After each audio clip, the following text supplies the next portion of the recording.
Another good day. Ngayon papunta tayo sa my shop. Galing kami sa bahay and ito yung way namin papunta sa aming skincare clinic. May bagyo ngayon. Actually kahapon super taas na mga baha. Kaya nagtaas kami ng gamit. And ngayon papunta kami doon para ibaba naman namin siya. And tinuturo ko nga dyan kanina yung ilog kasi nga, grabe kahapon, super lakas ng current niyan. Tapos, nag-high tide pa. As in, mataas talaga yung tubig. And yung kulay talaga ng tubig is, brown. So, ibig sabihin, galing bundok na yan. So, talagang babahain na. Thankfully naman, hindi siya umabot dun sa amin. So, nagtaas pa din naman kami ng gamit. Anyway, wala namang ibang gagawa nung magtataas, mag-aangat ng mga gamit, and kapag bumaha talaga kami maglilimas. So kaya ginawa namin talaga is hindi pa man siya umaabot sa amin or malayo pa, is nagtaas na talaga kami ng mga, kasi sobrang hirap maglinis pag binabaha, 'di ba? Alam nyo, buti na lang maganda yung way namin papunta dito. Kasi super lapit namin sa may SM Central. Kung alam nyo yung dito sa may Olonga po, yung dinadaanan ko. Ito yung papunta sa may Marikit Park. And then, ito din talaga yung way. Pwede naman akong dumaan dyan sa may pinaka SM Central. Kasi mas okay. Kasi mas marami kang makita. Pero, mas preferred ko dito. Nag-stop nga ako dyan. Sabi ko, tingnan mo yung SM Central. Ang laki kasi niyan. Super mahaba siya. Tapos, maganda siya. Yan, pwede naman akong dumaan dyan. Pero mas gusto ko dito. Dediretsohin ko lang yan kasi nga mas maraming puno, nakakatawa. Yan, daan din ng tricycle naman yan. May maliit na tulay siya. Super ganda dito. Ang daming mga puno. At then paghapon, ang dami ding mga tao pumupunta dyan. Hindi naman siya super crowded. Pag gusto mo lang magpahinga, gusto mo lang huminga sa mga pinagdadaanan mo, charot. O, diba? Tingnan nyo. Super ganda. Ang daming puno. Meron pa yan. Malayo pa. Actually, gusto kong i-cut itong video na to kasi parang feeling ko sobrang haba naman. Pero kasi gusto kong ipakita sa inyo yung place na to. Ito yung way sa Marikit Park. Actually, Marikit Park to. Part to ng SM Central. So, paghapon dyan, yung mga iba nagtatrabaho, nagpapahinga dyan, or mga estudyante, nagdi-date. Pero hindi yung date na magulo ha. Yung parang dyan lang kasi nakikita nyo, di ba? May mga upuan dyan. Dyan lang naman sila. Tapos nagme-merienda. Tapos may iba, nilalakad nila yung mga fur babies nila dito sa lugar na to. Ngayon kasi wala kasi nga maulan, syempre. Super relaxing kasi nung way na to. Kaya ako, mas gusto ko, dito ako lagi dumadaan. Parang hindi siya nakakasawa. Lalo na pag, alam mo, may dinaramdam ka, tapos naglalakad ka dito. Makikita mo kasi dyan, mga puno, and then may mga, alam mo, may hangin-hangin siya minsan. Tapos minsan, kahit mag-isa mo lang sa gabi, mag-isa ko lang naglalakad dito sa gabi, safe siya. Ako, so far, wala pa namang nangyayaring nakawan or kahit ano. Kasi may security guard naman dyan na from SM Central na umiikot na, rumoronda siya. And I think meron din namang CCTV yan sa lugar na yan. Pansin nyo, super haba nitong way na to papuntang Mari. Pero pag nilakad mo naman to, siguro I think 2 minutes, mga ganun. Mukha lang siyang malayo kasi matagal yung video.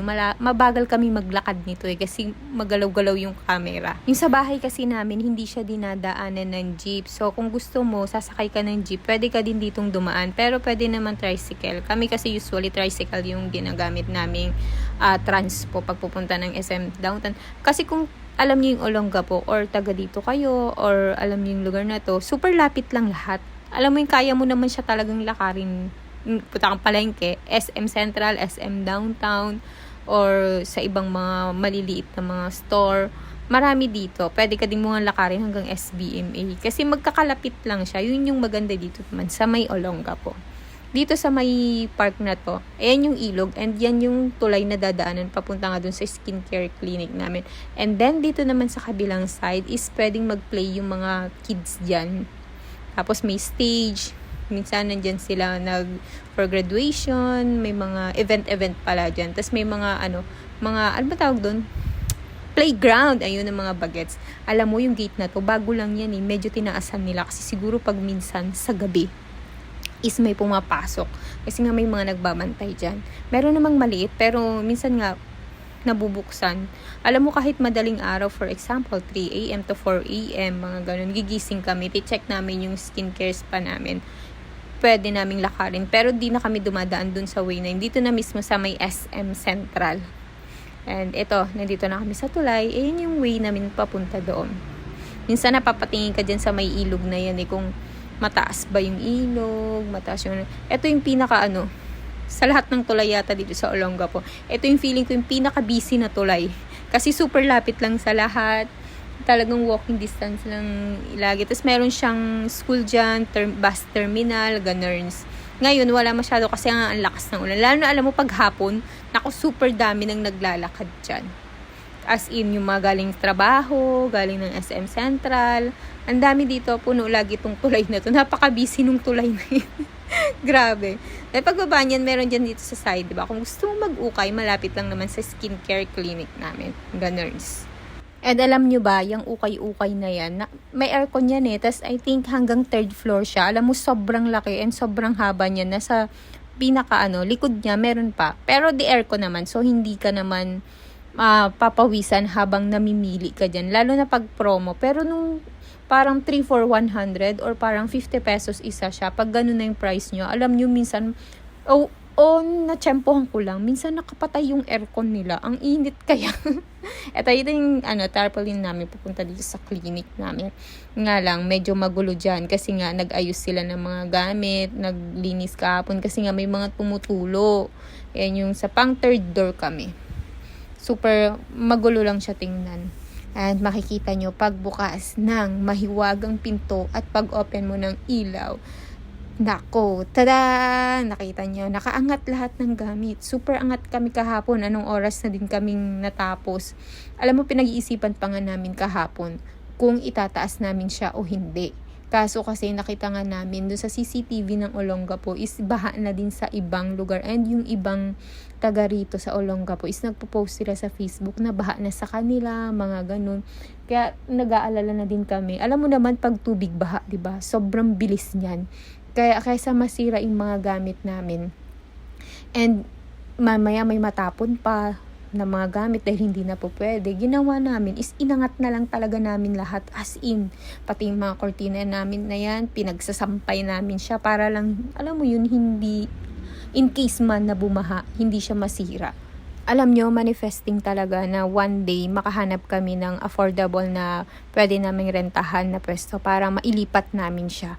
Kasi as of now, is okay naman siya and 3 years na din kaming nandito. Alam na ng mga ibang client namin na nandito yung place namin. So, kaya mas okay na nandito kami kasi meron kami nakita dito malapit sa amin is, I think yung renta niya, alam nyo ba kung magkano, is 150,000 in 1 month. Medyo malaki naman siya. Pwede naman namin din sana siyang ganun kalaki para makapag-expand, para makapag-add ka ng mga services. Pero alam mo, kung i-check mo siya, hindi siya worth it. Kasi nga, super mahal nung 150,000, di ba? Kaya minsan may isip mo, baka mamaya mawala na naman siya ng parang bula, ganers. Kasi nag-expand na kami before. Lumipat kami ng mas malaking room. Actually, dito din sa building na to, medyo nasa dulo lang siya.